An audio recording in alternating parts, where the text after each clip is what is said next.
Hello, I'm John McTaggart from Talking Blues, and this is theme 6 of our session on local interview questions after or sometimes before your force assessment centre. And in this particular theme, we're going to start talking about what-if type questions. And these are the kind of scenario-based questions that will sometimes be put to candidates.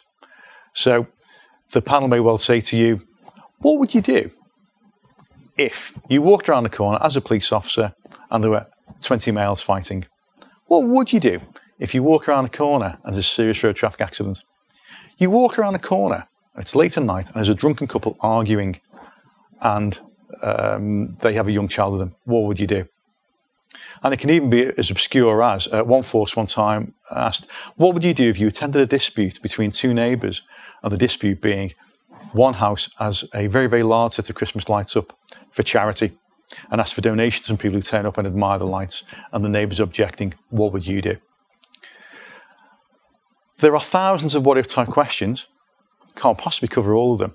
What we can examine in this section is what we're actually able to use as an approach to those questions. So the question will be whatever it is along those kind of lines, and we ask, what would you do? And we don't want to hear, well, I'd get my band out, I'd get my radio out, and I'd shout for immediate assistance, or I'd jump in and I'd try and arrest the main offender. All of that may or may not be true, but we're interested in your thought process. And this is why, and I put in capitals again there, we're using the National Decision-Making Model to actually explain our thought process. So, what I was saying from the National Decision-Making Model was the fact that you have to assess the situation, gather all the necessary information that is available. Having done that, you're going to generate a range of options for yourself. Having generated a range of options, you are then going to explain why you've picked one particular option. You're then going to implement that option. And having implemented that particular option, you're then going to reassess the situation. So if you walk around a corner and there are 20 people fighting, you're not going to get your baton out straight away. What you're going to do is, first of all, assess the situation. 20 people fighting. Are they using weapons? Is it a handbags at dawn kind of situation? Is anybody, for example, on the floor getting a real hiding that requires you to perhaps consider intervention there and then? What is the availability of your colleagues? Have any of that group seen you, and how are they reacting to you? Because perhaps some people are running off as soon as they've seen your uniform or your car. So what you're doing is you're assessing the situation. And you would then explain to the panel, I would then generate a range of options for myself. I could intervene straight away, but there's a personal safety element to that, and I'm not quite sure that would be the best thing to do.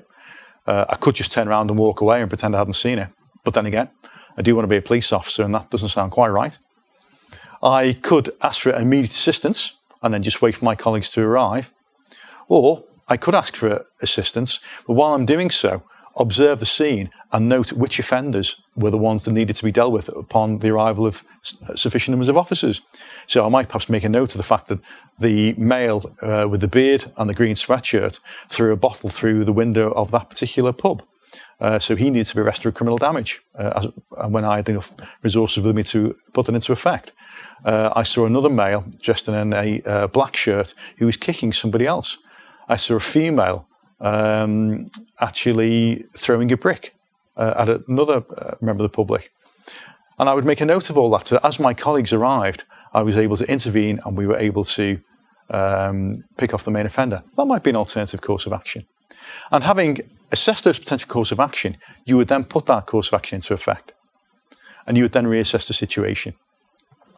And then say to the panel, well, having then reassessed the situation, if something happened to change that, for example, all of a sudden one male falls to the floor and is having his head stamped upon and is clearly at risk of death or serious injury, I would then have to reassess my options.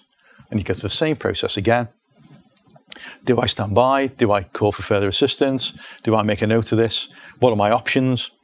Having looked at my options, I may then have to consider, in that particular case, intervening, accepting as a risk to my personal safety because of the genuine fear that I would have that this male is about to be put into hospital in some life-threatening condition. So that's what we're talking about there when we're talking about the National Decision-Making Model in conjunction with what-if type questions and what-if types of scenarios. There are numerous questions which can be asked, but any of those questions, if they start off with the words what if, use the model that I've spoken about there to actually answer those questions. Don't be tempted to start saying, I get my handcuffs out and I'd lock them up. Make sure you actually explain your thought process, because it's your thought process being marked, not the actual actions you would undertake. The service will teach you how to actually deal with those kind of situations properly.